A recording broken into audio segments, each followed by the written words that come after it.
One of the oldest and most beloved churches in all Christendom is the Hagia Sophia, or the Hagia Sophia, built in around 500 AD, and then later converted into a mosque when the Ottomans took over the city, and now a beautiful museum. And it forms kind of the center, one of the centerpieces of the city, because it's built on a large hill. In Revelations, it kind of serves as a focal point for your spatial awareness of the city. Anytime Ezio climbs to the top of a building, you can always kind of get your bearings by looking for the Hagia Sophia. So it plays a huge role in navigation and just getting your sense of bearings and your sense of space, which is always very important in an Assassin's Creed game. You want to get to know the city. You want to feel like you've lived in it after you've finished the game.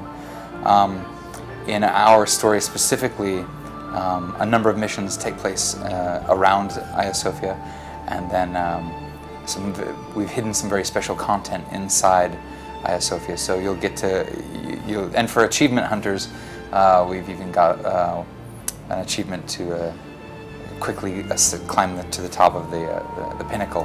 So it forms as you play through Revelations, you're going to find yourself coming back to it, getting to know the area around it, and it's going to be that and Topkapi Palace. You're going to really feel like that's the center of all activity in the city. When Hagia Sophia was first built, or Hagia Sophia, it was a church, and it didn't have the 4 minarets that it has now. As soon as the city was taken by the Ottomans, they built the first minaret. It was made out of brick. During the time of our game, a second one was constructed, and then 2 others were built a little bit later. We stretch history just slightly so that we put all 4 in, just so it becomes a more iconic version of the one that we know. It becomes more iconic and immediately recognizable as the Hagia Sophia today. So we've fudged the dates just by a decade or 2 on the minarets, but otherwise we've kept the building pretty much. We've been as exacting as possible with even the little scaffolding we saw today. Is like sometimes people run around Assassin's Creed and think there are too many scaffoldings conveniently placed to ascend to the rooftops, but there actually are all these curious, precarious wooden scaffolds. So, built just north of Hagia Sophia is Topkapi Palace. Topkapi was a project that was started by Mehmed the Conqueror as soon as he took Constantinople from the Byzantines. The old Byzantine palace was down on the southern part of the peninsula that makes up Constantinople, but near the Hippodrome.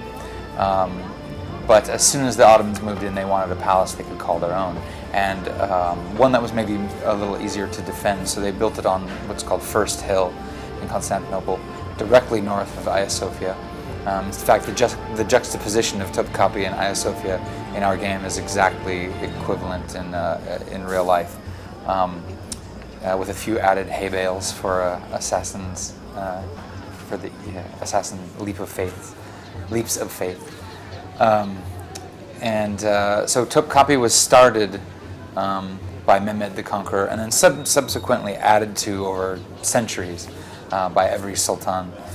In our game, it's about maybe half done or a third done, so it's sizable. It doesn't include everything that currently exists, but it includes enough that there's a lot of exploration to be had. Because it belongs to Ottoman royalty, that's where Ezio will meet most of the Ottoman royals in our game. Prince Suleiman, Prince Ahmed, some of the top janissaries, which are the elite soldiers, the elite sultan soldiers. So that's where all the royalty will be gathered, and Ezio will return to Topkapi a number of times in the game to push the royal family, like what do they call it? The internecine war that's brewing between the brothers who are vying for the Sultanate. Also, another project that was close to the Sultan Mehmed the Conqueror's heart was the Grand Bazaar, and it was he built it. I think in the decade he begun construction in the decades after the fall of Constantinople as a kind of central hub for all commerce in the city.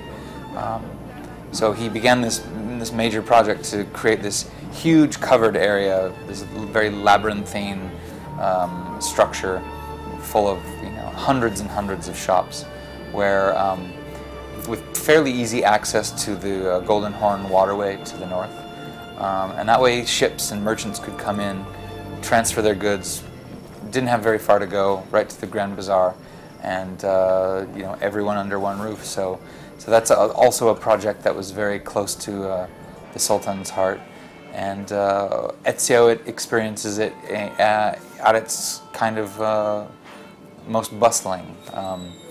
We have a very special historical character that we've hidden him away deep in the bazaar, and Ezio will come to him for some bomb crafting advice.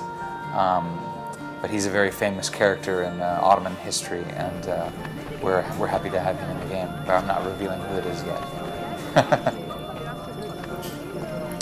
Because of the activity in the bazaar, the very thick crowds, the noise, and the kind of the vitality of the place. It's a perfect place for an assassin to hide, to sneak around, to blend with crowds, to tail people. So we've got a pretty couple epic sequences that take place in the bazaar, and of course you're always free to visit it when you want and buy things. We've got a couple stores in there too.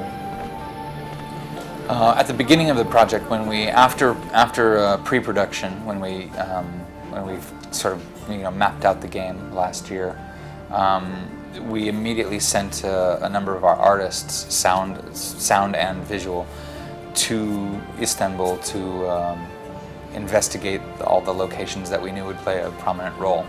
So it's Hagia Sophia, Topkapi, the Grand Bazaar, a couple of the other mosques and churches that existed at the time. And we did extensive, the sound designer, for instance, does what he calls, I think it's impulse recording, where you get an accurate, you fire off a noise and you record the reverberation so that you can then go recreate the actual reverberation of the space that you're visiting. So we did that for Hagia Sophia, for instance, where when you hear the reverberation in the game, that's actually modeled directly off of some sound signals we took in the real Hagia Sophia. And the same goes for the bazaar and all the other locations. We go and we take thousands of photographs. We do our research to see what was created when, and if it's pretty much within our time scale, then we go with it. And so people who have visited the real bazaar in Istanbul will probably notice some of the mosaic work and the painting and the cross beams that are very convenient for assassins to leap on. The windows that we've left a few open so Ezio can scuttle out of there. So these are the kind of things we try to do, and within reason we try to stay very accurate, unless something just is just close enough and we just can't live without it. Yeah. So you didn't go around shooting guns? No. No. I suppose you wouldn't get away with that. No, and there's no cheap watches either for sale in our game. Yeah. Red Turkish T-shirts? No, not yet. Not yet. DLC, yes. That's great.